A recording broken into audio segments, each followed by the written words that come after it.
बिस्मिल्लाहिर्रहमानिर्रहीम। अस्सलाम वालेकुम माय डियर स्टूडेंट्स, होप आप खैरियत से होंगे। कल का हमारा लेक्चर नहीं हो सका, उसकी वजह ये थी कि हमारे यहाँ कुछ इलेक्ट्रिसिटी का इशू था आपके मियां वाले कॉलेज में, अलहादी कॉलेज मियां में। तो आज ये अल्हम्दुलिल्लाह रिजॉल्व हो गया है, लाइट आ रही है। तो मैं आपको हमारा पहला लेक्चर एनाटॉमी का हो रहा है, थोड़ी देर में इसलिए वेट करता हूँ लिंक भेजने के बाद ताकि तमाम स्टूडेंट्स हमारे ज्वाइन कर लें।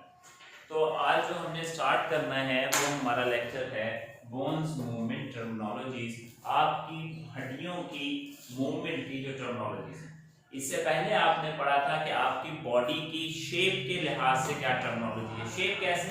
फॉर एग्जांपल, अगर आपका हाथ और आपका पाँव एक साइड पर है तो इनको इप्सिलेटरल कहेंगे, यानी मीडियल लाइन के एक तरफ वाले सारे हिस्सों का मुवाजना आप करेंगे एक दूसरे से इप्सिलेटरल। इस मिडिल लाइन से अपोजिट हिस्सों का मुवाजना करोगे आमने सामने वालों पर, इनको कंट्रालेटरल। इस तरह इंफीरियर मीडियल पढ़ाया गया कि inferior part inferior mean inferior और मिड लाइन के करीब मीडियल पार्ट, उनको इंफीरियर मीडियल कहा गया। इस तरह आपके सामने की पोजीशन को वेंट्रल या एंटीरियर कहा गया, पीछे की पोजीशन को पोस्टीरियर या डॉर्सल कहा गया, साइड की पोजीशन को आपको लेटरल कहा गया, दरमियान के हिस्सों को आपको मिडल पॉइंट्स या मीडियल कहा गया। इस तरह सुपीरियर ऊपर के हिस्सों को, इंफीरियर नीचे के हिस्सों को कहा गया। तो ये सब इसी तरह डीप जिस्म के अंदर के हिस्से और सुपरफिशियल स्किन के ऊपर के हिस्सों को कहा गया। ये सब टर्मिनोलॉजीज आपको बताएं। आज जिस तरीके से आपकी हड्डियां मूव कर रही हैं उनकी टर्मिनोलॉजीज के बारे में पढ़ाया जाएगा। तो सबसे पहली जो टर्मिनोलॉजी है वो है फ्लेक्शन। उसको क्या कहते हैं? फ्लेक्शन भी कहते हैं, फ्लेक्शन भी कहते हैं। फ्लेक्शन का लफ्ज निकला है फ्लेक्स से। इसका उलट है, जैसे आपने दो टर्मिनोलॉजीज बॉडी की पोजीशन के लिहाज से अपोजिट पढ़ी थी, जैसे दिन और रात होता है, इस तरह फ्लेक्शन का जो अपोजिट होगा वो है एक्सटेंशन। वो क्या है भाई? एक्सटेंशन। एक्सटेंशन का लफ्ज निकला है एक्सटेंड करने से। एक्सटेंशन का लफ्ज किससे निकला है? एक्सटेंड, एक्सटेंड होना। एक्सटेंड का मतलब क्या हो गया भाई? फैलाना, लंबा करना। और फ्लेक्स का मतलब क्या है? फ्लेक्स, इकट्ठा करना, सुकेड़ना, कॉन्स्ट्रिक्ट करना, कॉन्स्ट्रिक्ट यानी सुकड़ना। समझ आ गई? फ्लेक्शन का लफ्ज निकला है फ्लेक्स से। जैसे हम फ्लेक्स प्रिंटिंग करवाते हैं, बहुत बड़ी बड़ी तस्वीरों को 10-15 लोगों को सुकेड़ कर एक पेज पे लाड़ लेते हैं, बहुत बड़ी रीडिंग को एक पेज पे रख देते हैं, इसका फ्लेक्शन। अब ये मेरे हाथ की उंगलियां अभी मुड़ रही हैं, उंगलियां मुड़ रही मतलब हड्डियां मुड़ रही हैं। हड्डियां मुड़ी तो हड्डियां सुकड़ गई, हाथ सुकड़कर मुट्ठी में बंद हो गया। तो ये सुकड़ने का मायने है फ्लेक्शन, ये फ्लेक्शन हो गया। अब हाथ मैंने खोल दिया, मेरा हाथ एक्सटेंड हो गया, मेरा हाथ फैल गया, ये एक्सटेंशन है, एक्सटेंड हो गया, फैल गया। इसी तरह कुछ भी, ये मेरा हाथ मुड़ गया, ये बाजू मेरा मुड़ गया, ये फ्लेक्शन, ये सीधा हो गया, लंबा हो गया, फैल गया, एक्सटेंशन। ठीक है? तो फ्लेक्शन क्या हुआ? Bending movement. बेंडिंग मूवमेंट, हड्डियों को इस तरीके से बेंड करना। बेंड करना मतलब मोड़ना। हड्डी मुड़ती है तो सुकड़ता है ना जिस्म। ये मेरे हाथ मुड़ गए, ये हड्डियां मुड़ गई, ये मुड़ गया, इंसान सुकड़ गया और ये फैल गया। तो बेंडिंग मूवमेंट्स आपके जिस्म की ऐसी मूवमेंट्स, बेंडिंग मूवमेंट यानी हड्डियों को मोड़ने वाली मूवमेंट, इन विच जिनके दरमियान जिसके दौरान एंगल जाविया बिटवीन टू बोन्स डिक्रीजेस, दो हड्डियों के दरमियान जाविया कम हो जाता है और फासला भी कम हो जाता है। मतलब क्या हुआ? ये मेरे बाजू की दो हड्डियां थी, ये और ये, जब मैंने इनको बेंड करना शुरू किया तो बेंडिंग मूवमेंट हो गई। इसके दरमियान जब देखो इन दो हड्डियों में फासला कितना सा रह गया? बिल्कुल मामूली सा। और अब कितना रह गया? बहुत लंबा, बहुत लंबा फासला। तो ना सिर्फ फासला कम होता है बल्कि ये एंगल भी कम होता है। यहाँ पर एंगल अब ये 30 का है, ये 45 का, ये 60 का, ये 90 का। जैसे जैसे हाथ खुलता जाएगा एंगल बढ़ता चला जाएगा। तो बेंडिंग मूवमेंट ऐसी बेंडिंग, हड्डियों को बेंड करने की मूवमेंट जिनके दरमियान, जिसके दौरान हड्डियों के दरमियान एंगल और फासला कम हो जाए। एंगल भी कम हो रहा है, फासला भी कम हो रहा है, ऐसे मूवमेंट को फ्लेक्शन कहते हैं। बेंडिंग द एल्बो, इसकी मिसाल वो दे रहा है, बेंडिंग द एल्बो, अपनी हाथ की एल्बो को बेंड करना, clenching a hand into fist, अपने हाथ को क्लंच करके मुट्ठी बना के, मुक्का बना के, क्लंच मुक्का, बॉक्स बनाकर फिस्ट हथेली में बंद कर लेना, clenching a hand into fist यानी मुक्का बना लेना, ये भी फ्लेक्शन है।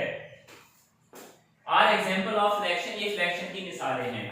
नेक्स्ट इसका उलट है एक्सटेंशन, ये दो का जोड़ा हो गया ना, फ्लेक्शन और एक्सटेंशन, इसका उल्टा है एक्सटेंशन। एक्सटेंडिंग मूवमेंट, हाथ यानी हड्डियों को ऐसे एक्सटेंड करना, वो था बेंडिंग, सुकेड़ना, मोड़ना, अब ये बेंड हुआ है, एक्सटेंड कर रहा हूं। एक्सटेंडिंग मूवमेंट, हड्डियों को एक्सटेंड करने की ऐसी हरकत इन विच जिसके अंदर, वो कह रहे हैं बेंडिंग मूवमेंट इन विच जिसके अंदर, एक्सटेंडिंग मूवमेंट हड्डियों को फैलाने की ऐसी मूवमेंट इन विच जिसके अंदर एंगल और distance between two bones increases, ऐसे हड्डियों को आपने एक्सटेंड करना है जिसकी वजह से दो हड्डियों के दरमियान का फासला बढ़ जाए और एंगल भी बढ़ जाए। देखो ये एंगल है 30, ये 45, 60, ये 90, ये 120, ये 130, ये 145, ये 180, एंगल भी बढ़ रहा है और इन दो हड्डियों का फासला भी बढ़ रहा है। ठीक है, तो एक्सटेंड, बेंडिंग मूवमेंट और extending movement, extending movement extension, bending movement flexion है। अब नेक्स्ट टर्मिनोलॉजी है जिसको हम कहते हैं एबडक्शन और उसका उल्ट है adduction, A B D U C T I U N, abduction, और चौथा A double D U C T I U N, adduction, abduction and adduction. समझ आ रहा है भाई, एबडक्शन एंड एडक्शन। तो एबडक्शन क्या है, movement of limb away from the medial line. Abduction, abduction का लफ्ज निकला है एब्ड से, A B D, abduction. Abd का मतलब अवे ले जाना, अवे का मतलब दूर ले जाना, दूर का मतलब एक तरफ ले जाना, और एड का मतलब, एबडक्शन निकला है एड से, एड का मतलब जमा करना, करीब लाना, नियर लाना। कोई चीज आप में जमा होगी, आपके करीब आएगी, मेरे पास, मेरे साथ जमा हो जाओ, मुझसे एडक्शन हो जाओ, दूर हो जाओ। समझ आ रही है बात, नियर, बॉडी से नियर लाना, करीब लाना, ये एक अतराफ में ले जा रहे हो और ये करीबी हिस्सों की तरफ ला रहे हो। समझ आ रही है बात, इसको कह रहे हैं एडक्शन। हम पढ़ रहे हैं हड्डियों की मूवमेंट्स, यानी मैं अपने जिस्म की हड्डियों को ऐसे हरकत दूंगा कि जिसमें मेरे जिस्म की सेंट्रल लाइन से, ये मीडियल लाइन जिसको हम सेंट्रल लाइन कह रहे हैं, इस सेंट्रल लाइन से मेरे आजाद दूर दूर हो जाएंगे। कैसे, ये मेरा हाथ मैंने यूं किया, मेरी सेंट्रल लाइन के ज्यादा करीब है, यूं भी करीब है, जब मैं इसको यूं कर दूंगा, एक्सटेंड कर दूंगा, तो ये अब मेरी सेंट्रल लाइन से अवे हो गया, दूर हो गया, एक तरफ चला गया, मरकज से दूर हो गया। जैसे कोई शख्स मियां चन्नू से निकलकर बेशक इकबाल नगर ही चला जाए, फासला बहुत करीब का है, 10 किलोमीटर 15 किलोमीटर का है, लेकिन वो मियां चन्नू से दूर जा रहा है, आगे जा रहा है, ये क्या कहला रहा है, ये क्या कहला रहा है, एबडक्शन। और अगर करीब आएगा अपने मरकज की तरफ तो वो कहलाएगा एबडक्शन, एडक्शन। तो एडक्शन क्या हुआ, करीबाना, जैसे ही मेरा हाथ मैंने यूं फैला दिया, ये क्या है भाई, एबडक्शन, ये करीब आ गया, एडक्शन। समझ आ रही बात, एडक्शन एंड एबडक्शन।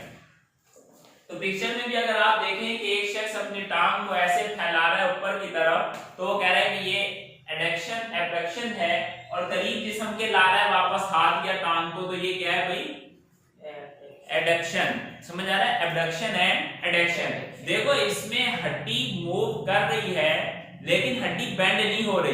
ये ऊपर जो आपने पढ़ा था एक्सटेंशन एंड फ्लेक्शन में, वो बेंडिंग मूवमेंट्स थी, और ये क्या है, इसमें हड्डियों को आपने मूव कराना है विदाउट बेंड किए हुए, पूरे का पूरा हाथ आप खोल के साइडों पर ले गए, ये एबडक्शन, या पूरी पूरी टांगे खोलकर साइडों पर ले गए, ये एडक्शन, और करीब आए तो एडक्शन। ठीक है, तो एबडक्शन क्या है, मूवमेंट ऑफ लिम्ब, आपके लिम्ब्स की ऐसी मूवमेंट। देखो यहां पर एक बात आ गई, लिम्ब, LIMB, लिम्ब, लिम्ब कहते हैं पाए को, लिम्ब किसको कहते हैं? पाए। पाए कहते हैं जानवरों के लिए, जानवरों को चौपाए कहा जाता है। क्या कहा जाता है भाई? चौपाए। चौपाए का मतलब चार पांव वाले जानवर, चार पांव वाले जानवर। ये तो सबको पता है ना, उर्दू में चौपाए कहा जाता है। इसलिए जानवर के चार पांव को, खरोड़ों को पाए कहा जाता है। भाई आज पाए खाने, पाए पकाने, समझ आ रही है? तो लिम्ब क्या है? पाए है। इंसान एक वाहिद ऐसा एनिमल है जिसके पाए सिर्फ दो हैं, दो पांव हैं, और हाथ उसके अगले वाले जो पांव हैं, जो अगले वाले पाए हैं, उसके हाथ बन गए।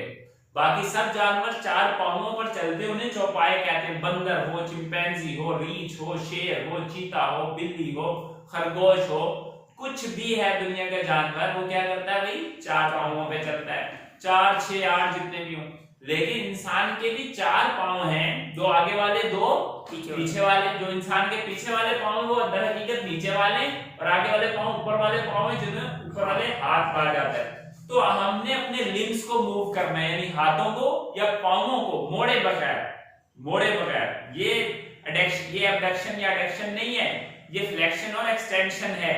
लेकिन अपने पांवों को, लिम्स को, हाथों को खोल देना, टांगे खोल देना, हाथ खोल देना, ये एडक्शन और एबडक्शन, और करीब ले आना तो एडक्शन। ठीक है? तो मूवमेंट ऑफ लिम्ब एबडक्शन क्या है? लिम्स की ऐसी movement away from the medial line, जो आपकी मीडियल लाइन से आपके लिम्स को दूर ले जा रही है। कैसे? कोई शख्स मेरा हाथ पकड़े और खींचे, वो अपनी तरफ खींच रहा है, मतलब अपनी मीडियल लाइन की तरफ ले जा रहा है। कोई मुझे खींचेगा तो अपने करीब कर रहा है, तो मैं क्या हो रहा हूं? मैं रेजिस्ट कर रहा हूं, मैं रोक रहा हूं, तो मेरा ये हाथ जो है मेरी सेंट्रल लाइन से दूर जा रहा है। और वो छोड़ेगा, मैं करीब लाऊंगा तो सेंट्रल लाइन के करीब आ रहा है, मेरी बॉडी के करीब आ रहा है। तो एडक्शन क्या होगी? मूवमेंट ऑफ लिम्ब, आपके लिम्स की मूवमेंट। लिम्ब में आपके हाथ और पांव दोनों आते हैं, टांगे और बाजू। टांगों और बाजू की ऐसी movement away from the medial line, जिसमें आप अपने हाथ पांवों को मीडियल लाइन से दूर ले जाते हो, एबडक्शन कहलाता है। और एडक्शन ऐड से, जमा करने से, यानी अपने हाथ और पांवों के करीब ले आना, अपनी मीडियल लाइन के करीब ले आना हाथ और पांवों को। Movement of limb towards the medial line, medial line के करीब की मूवमेंट एडक्शन कहला रही है। और आप इसमें पिक्चर में देख सकते हो, एक एरो ऊपर वाली पिक्चर में एक शख्स के जिस्म से बाहर की तरफ निकल रहा है, और वही एरो जिस्म से अंदर की तरफ आ रहा है, यानी हाथ अब वापस नीचे आ रहा है। इसके बाद है pronation and supination. Pronation and supination हर टर्मिनोलॉजी का उलट भी है साथ साथ। प्रोनेशन एंड स्पिनेशन ये एक दूसरे के उलट हैं। ठीक है? ये दर हकीकत आपके हाथ की मूवमेंट है, आपके हाथ की मूवमेंट है। सपिनेशन का लफ्ज निकला है सुपर से। सुपर का मतलब अप की तरफ, सुपर का मतलब अप। प्रोनेशन का मतलब बैक साइड। सपिनेशन सुपर, ऊपर की तरफ। देखो, अगर मैं बाजू को ऐसे करूं कि मेरी हथेली आपको नजर आ रही है, ये साइड अगर अप होगी तो ये क्या कहलाएगी? सपिनेशन। अगर मेरे बाजू की ये साइड होगी, आपको ये नजर आ रही है कि आप इसकी ये पुष्ट देख रहे हो हथेली की बजाय, ये कहलाएगी प्रोनेशन। यानी मेरी हथेली नीचे की तरफ जा रही है तो प्रोनेशन, हथेली ऊपर की तरफ आ रही है तो सपिनेशन, ऊपर सुपर। समझ आ रही है बात? पिक्चर भी बनी है प्रोनेशन और सपिनेशन की। प्रोनेशन क्या है? मूवमेंट ऑफ फोर आर्म, आपके फोर आर्म की ऐसी मूवमेंट। फोर आर्म कहते हैं आपके बाजू का आगे वाला हिस्सा, आगे वाला हिस्सा। ये कंधा है, कोहनी तक आर्म कहलाता है, बाजू कहलाता है मेडिकल साइंस में, और कोहनी से लेकर कलाई तक फोर आर्म कहलाता है। आगे आप पढ़ेंगे स्केलेटन के पार्ट्स। ये शोल्डर है, शोल्डर से कोहनी तक का हिस्सा आपका क्या कहलाता है भाई? आर्म कहलाता है। और आर्म से आगे का हिस्सा, कलाई तक का हिस्सा फोर आर्म, यानी आर्म से अगला हिस्सा फोर आर्म। जैसे किसी इंडस्ट्री में मजदूरों के ऊपर एक फोरमैन होता है, फोरमैन यानी मजदूरों का अगला बॉस, पहला बॉस, आगे का बंदा ये है। फिर उससे आगे मैनेजर आ जाता है फोर आर्म के बाद, फोरमैन के बाद। ठीक है? इसके बाद हमारा हैंड शुरू हो जाता है कलाई के बाद। तो कह रहे हैं कि आप फोर आर्म को ऐसे मूव कर रहे हो कि हथेली जो है वो नीचे की तरफ है। The position that palm facing downward, कि आपकी जो हथेली है, पाम कहते हैं हथेली को, PALM पाम हथेली, फेसिंग डाउनवर्ड वो नीचे की तरफ है, यानी हथेली नजर नहीं आ रही, उसकी बैक नजर आ रही है। और सुपिनेशन क्या है? मूवमेंट, ऐसी मूवमेंट इन विच जिसके अंदर पोजीशन, इन विच पोजीशन, इस पोजीशन में, दैट पाम फेसिंग अपवर्ड, कि आपकी हथेली आपको पाम का फेस नजर आ रहा है, यानी हथेली नजर आ रही है आपको, हथेली। और यहां पर क्या है? पाम डाउन है, हाथ की बैक नजर आ रही है, हैंड की पुष्ट नजर आ रही है, इसको सपिनेशन कहते हैं। ठीक है, सपिनेशन में क्या है? पाम फेसिंग अपवर्ड, आपको आपकी हथेली ऊपर की तरफ दिखाई दे रही है। और प्रोनेशन क्या है? कि आपको आपकी हथेली की बैक नजर आ रही है, हथेली का मुंह डाउनवर्ड है, नीचे की तरफ। इसके बाद जो टर्मिनोलॉजी है उसको इन्वर्जन और उसका उल्ट है इवर्जन। इन्वर्जन और इसका उल्ट क्या है? इवर्जन। ठीक है, इन्वर्जन एंड इवर्जन। देखो इनका मतलब क्या है भाई? अंदर की तरफ, इनसाइड, अंदर। और इवर्जन का मतलब आउटसाइड, आउटसाइड, बाहर। ये दर हकीकत इनसाइड और आउटसाइड की मूवमेंट किस चीज के बारे में है? इनसाइड और आउटसाइड, इन्वर्जन और इवर्जन की मूवमेंट आपके सोल के लिए है, sole of the foot, sole of foot.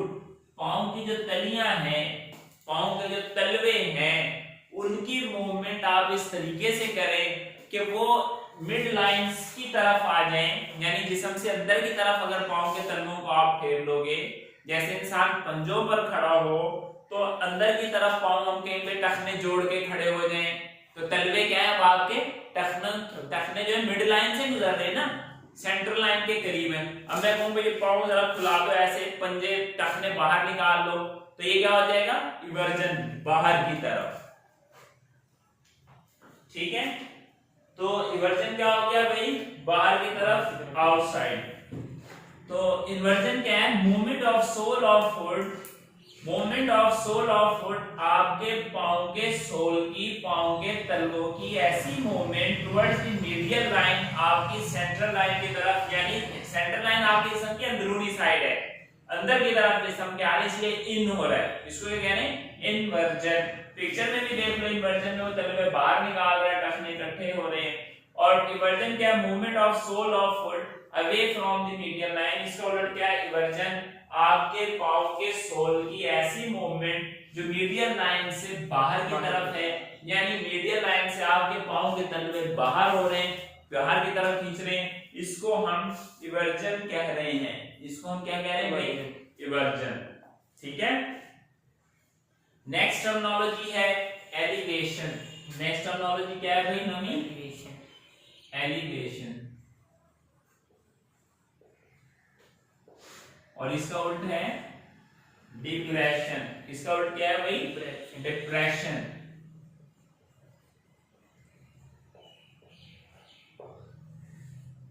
Elevate का लफ्ज निकला है उठने से, उठना, बुलंद होना, इसी से बना है एलिवेटर। एलिवेटर कहते हैं लिफ्ट को, जो लिफ्ट आपको ऊपर लेके जाती है, एलिवेटर, सीढ़ियों को एलिवेटर कहते हैं, यानी वो आपको ऊपर उठाती हैं।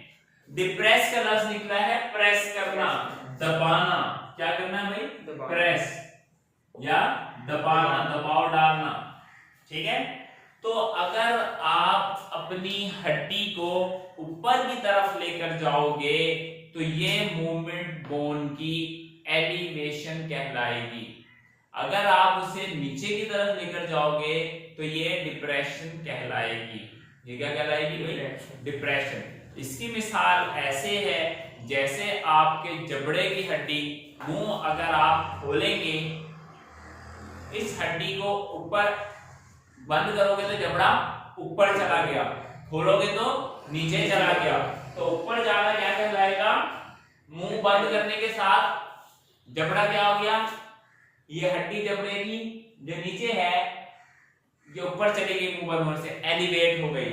ठीक है, इसमें पिक्चर फीमेल की दिखाई हुई है जिसमें बंद मुंह को वो जबड़े की हड्डी को कह रहे हैं कि एलिवेशन, और खुले मुंह को क्या कह रहे हैं, डिप्रेशन। इसी तरह आप गर्दन को ऐसे कर लो ऊपर की तरफ, ये भी आपकी हड्डी एलिवेट हो गई, नीचे कर लो ये डिप्रेस हो गई। कोई भी मिसाल आप दे सकते हैं। ठीक है, तो एलिवेशन क्या है, उठना किसी भी हड्डी की मूवमेंट। मूवमेंट ऑफ बोन, हड्डी की ऐसी movement towards the upper side जो जिस्म के ऊपर के हिस्सों की तरफ हो, इज कॉल्ड एलिवेशन, उसको एलिवेशन कहते हैं। अपने हाथ अपने हड्डियों को ऐसे उठाना कि उनकी मूवमेंट ऊपर हो जाए, उसको क्या कहेंगे, एलिवेशन। ये हाथ ऊपर उठा दिया आपने, ये भी एलिवेशन, नीचे कर दिया डिप्रेशन, टांग ऊपर उठा ली ये ऐसे घुटना, एलिवेशन, नीचे चला गया डिप्रेशन। ठीक है, तो ये एलिवेशन कहलाएगा। डिप्रेशन क्या है, मूवमेंट ऑफ बोन, आपकी हड्डियों की ऐसी movement toward the lower side, जिस्म के नीचे की तरफ, यानी अपनी हड्डी को जिस्म के निचले हिस्सों की तरफ ले जा रहे हो, इसको डिप्रेशन कह रही है। जैसे कोई इंसान मुंह खोले तो ये हड्डी जबड़े की नीचे की तरफ चली गई, यूं नीचे झुक कर देखे तो ये हड्डी मेरी नीचे की तरफ चली गई, ऊपर हो गया ऐसे देखे तो हड्डी मेरी ऊपर एलिवेट हो गई। ठीक है, मूवमेंट ऑफ द डिप्रेशन क्या है, मूवमेंट ऑफ बोन, बोन्स की ऐसी movement towards the lower side, जिस्म के निचले हिस्सों की तरफ, इज कॉल्ड डिप्रेशन, उसको डिप्रेशन कहते हैं। उसको क्या कहते हैं भाई, डिप्रेशन। समझ लग गया भाई। Terminology flexion extension, abduction adduction, pronation supination, inversion eversion, elevation depression. हर टर्मिनोलॉजी एक दूसरे के अपोजिट चल रही है अभी तक, इनको याद करना बहुत आसान है। नेक्स्ट टर्मिनोलॉजी जो हमारी 11वीं है, ये बोन मूवमेंट्स की टर्मिनोलॉजी आपने पढ़ी है। इससे पीछे जो चैप्टर नंबर 2 स्टार्ट हुआ था वो बॉडी की पोजीशन की टर्मिनोलॉजी थी। क्या आपका फेस सामने है तो क्या टर्मिनोलॉजी, साइड पे देख रहे हो क्या टर्मिनोलॉजी। ठीक है, तो 11वीं टर्मिनोलॉजी आपके पास क्या है, 11वीं है प्लैंटर फ्लेक्शन, प्लैंटर फ्लेक्शन, और 12वीं है डॉर्सी फ्लेक्शन। एक बात तो यहां पर पता लग रहा है, फ्लेक्शन आपने पहले भी पढ़ा, ये पढ़ा हुआ, ये फ्लेक्शन। फ्लेक्शन बताया था सुकड़ना, हड्डियों को बेंड करना, जोड़ों को मोड़ना, मुट्ठी को बंद करना, फ्लेक्शन, यही पढ़ाया था ना। तो प्लैंटर फ्लेक्शन क्या है और डॉर्सी फ्लेक्शन क्या है, प्लैंटर फ्लेक्शन एंड डॉर्सी फ्लेक्शंस क्या हैं।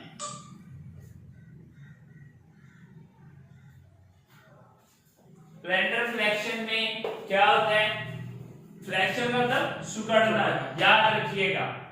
प्लैंटर फ्लेक्शन, प्लैंटर का लफ्ज आ रहा है प्लांटेड से, पांव से, जिसमें यानी कि आप प्लांटेड है, आप लगे हुए जमीन पर जुड़े हुए सिमटे हुए, तो वो प्लैंटर फ्लेक्शन यानी आपके पांवों की मूवमेंट है। Movement of sole of foot, आपके पांव के तलवे की ऐसी मूवमेंट, सोल किसको कहते हैं, तलवे को, ऐसी मूवमेंट इन विच जिसके अंदर एंगल और डिस्टेंस, जाविया या फासला, जाविया या फासला between foot and leg increases, जिसमें आपके पांव और तलवे के दरमियान फासला या जाविया बढ़े, उसको हम क्या कह रहे हैं, प्लैंटर फ्लेक्शन। फ्लेक्शन मतलब हड्डी को हम ऐसे मोड़ रहे हैं कि पांव और तलवे के दरमियान फासला बढ़ जाए। जैसे भाई देखो, ये मेरी कलाई है, कोई इंसान अपने हाथ को ऐसे कर ले, ये समझे पांव है, यानी आप अपने पांव को ऊपर कर रहे हो, पांव को क्या कर रहे हो, ऊपर। ऐसे कोई इंसान अपना पांव ले और आगे की तरफ मोड़े, नीचे की तरफ करे, ऊपर की तरफ करे, नीचे की तरफ, ऊपर की तरफ। जैसे आपका हाथ है, ये नीचे की तरफ करें और ऐसे पीछे की तरफ करें। ठीक है, तो ये फासला क्या हो रहा है, हाथ में और बाजू में, यानी समझो ये पांव में और टांग में फासला क्या हो रहा है, कम हो रहा है, और ये क्या हो रहा है, यहाँ पे बढ़ रहा है, यहाँ पे क्या हो रहा है, बढ़ रहा है। तो इसको हम क्या कहेंगे, जब फासला बढ़ेगा इसको हम प्लैंटर फ्लेक्शन कहेंगे। क्या कहेंगे भाई? प्लैंटर फ्लेक्शन। प्लैंटर फ्लेक्शन। अगर आप देखें पिक्चर में अगले पेज पर दिखाया हुआ है डॉर्सिफ्लेक्शन और प्लैंटर फ्लेक्शन। पांव की एड़ी को वो नीचे रखकर पांव के तलवे को ऊपर की तरफ मूव कर रहा है, उसको डॉर्सिफ्लेक्शन कह रहे हैं, क्योंकि उसमें टांग और पांव के दरमियान फासला कम हो रहा है। और जब वो नीचे की तरफ कर रहा है तो उसको प्लैंटर फ्लेक्शन कह रहे हैं कि पांव और टांग के दरमियान फासला बढ़ रहा है। दोबारा बताता हूं प्लैंटर फ्लेक्शन को। Movement of sole of foot, आपके पांव के तलवे की ऐसी मूवमेंट इन विच जिसके दौरान एंगल और डिस्टेंस, जाविया और फासला बिटवीन फुट एंड लेग, टांग और पांव के दरमियान जाविया और फासला बढ़ जाता है, इसको प्लैंटर फ्लेक्शन कहते हैं। और डॉर्सिफ्लेक्शन क्या है? इट इज द डिस्टेंस, ये वो फासला है बिटवीन लेग एंड फुट, जो टांग और पांव के दरमियान इस डिक्रीज जब कम हो जाए, इस कॉल्ड डॉर्सिफ्लेक्शन। आप अपने पेज पर पिक्चर में देखें, ऊपर देखें या नीचे देखें जहां पर है, तो अगर आपके पांव की एड़ी देखो यूं ऊपर की तरफ उन्होंने यूं उठवाई हुई है, ये समझे कि एड़ी है, और यूं जब पांव को उठाया डॉर्सिफ्लेक्शन, नीचे कर दिया प्लैंटर फ्लेक्शन। समझ आ गई बात? मुझे उम्मीद है जो हमने पढ़ा आपको आज समझ आया होगा। आज हड्डियों की मूवमेंट की टर्मिनोलॉजीज आपने कंप्लीट पढ़ ली। इसमें फ्लेक्शन जो था सिकुड़ना, ठीक है, जैसे मुट्ठी मेरी सिकुड़ गई, हड्डियां मुड़ गई, कोहनी मुड़ गई, इसमें फासला और जाविया कम हो गया। एक्सटेंशन फैलाना, हाथ की दो हड्डियों के दरमियान फासला बढ़ गया, मुट्ठी की उंगलियां खोली, इनमें फासला बढ़ गया हथेली और उंगलियों में। इसी तरह एबडक्शन बताया था कि एबडक्शन ऐसी मूवमेंट है जिसमें आपके लिम्ब बताया था बाजू और टांगे जिस्म की मीडियल लाइन से दूर हो जाएं। जैसे ये दूर हो गए, ये करीब हो गए, करीब आएंगे तो ऐड हो रहे हैं जिस्म के साथ, एडक्शन क्या ला रहा है, दूर जा रहे हैं तो एब्ड हो रहा है, एबडक्शन क्या ला रहा है। प्रोनेशन और सपिनेशन, सपिनेशन सुपर से निकला है। अगर आपकी हथेली, प्रोनेशन सपिनेशन हथेली की मूवमेंट से, हथेली सामने की तरफ होगी, फेसिंग अपवर्ड होगी, ऊपर की तरफ होगी, ये प्रोनेशन, ये सपिनेशन कहलाएगा सुपर, ऊपर। और प्रोनेशन अगर हथेली डाउन हो गई तो ये प्रोनेशन क्या लाएगा? इनवर्जन। इन का मतलब इनसाइड आना, वर्जन का मतलब मुड़ना। अगर आपके पांव के तलवे आपकी सेंट्रल लाइन के करीब आ रहे हैं, आप टांगों को ऐसे करीब कर रहे हो, तलवों को करीब कर रहे हो, तो इन्वर्जन क्या लाएगा? इन्वर्जन का मतलब आपके सेंट्रल लाइन इस मीडियल लाइन से, सेंटर से दूर हो रहे हैं, बाहर निकल रहे हैं पांव के तलवे, इन्वर्जन क्या लाएगा? एलिवेशन बताया था हड्डियों का ऊपर जाना, उठना, बुलंद होना। आप ऊपर ऐसे देखें पीछे होकर तो एलिवेशन, नीचे गर्दन डाल के देखें तो डिप्रेशन। जबड़ा नीचे खोल दें, मुंह खोल दें तो जबड़े की हड्डी मैंडिबल जो है, इसको मैंडिबल बोन कहते हैं, नीचे वाले जबड़े को। ये नीचे चली गई, ये प्रोनेशन, और ऊपर उठ गई तो सॉरी नीचे चली गई डिप्रेशन, ऊपर चली गई तो एलिवेशन। इसी तरह प्लैंटर फ्लेक्शन और डॉर्सिफ्लेक्शन। प्लैंटर फ्लेक्शन में आप पांव का तलवा, आपने एड़ी को ऐसे रखा हुआ है, अगर आप इसको पीछे की तरफ, ऊपर की तरफ लाओगे, टांग के साथ एड़ी ऐसे जमीन पर है, तो ये डॉर्सिफ्लेक्शन, नीचे जमीन पर रख दोगे तो प्लैंटर फ्लेक्शन। ठीक है भाई, यहाँ तक मेरे ख्याल में हमारा लेक्चर कंप्लीट हो गया है। कल हम चैप्टर नंबर 3 स्टार्ट करेंगे, जिसमें आपको सरफेस एनाटॉमी के बारे में पढ़ाया जाएगा कि आपकी बॉडी में क्या क्या चीजें जो हैं जो नजर आ रही हैं। अगर किसी स्टूडेंट को कोई मसला हो, मेरे सवाल करे, लेक्चर के दौरान मैं आप लोगों के सवालों के जवाब नहीं दे सकता। एक स्टूडेंट है, वो पूछ रहे हैं कि सर प्रोनेशन के बारे में बताना, सर जी प्रोनेशन सपिनेशन के मीनिंग बता दो, सर नजर ठीक नहीं आ रहा,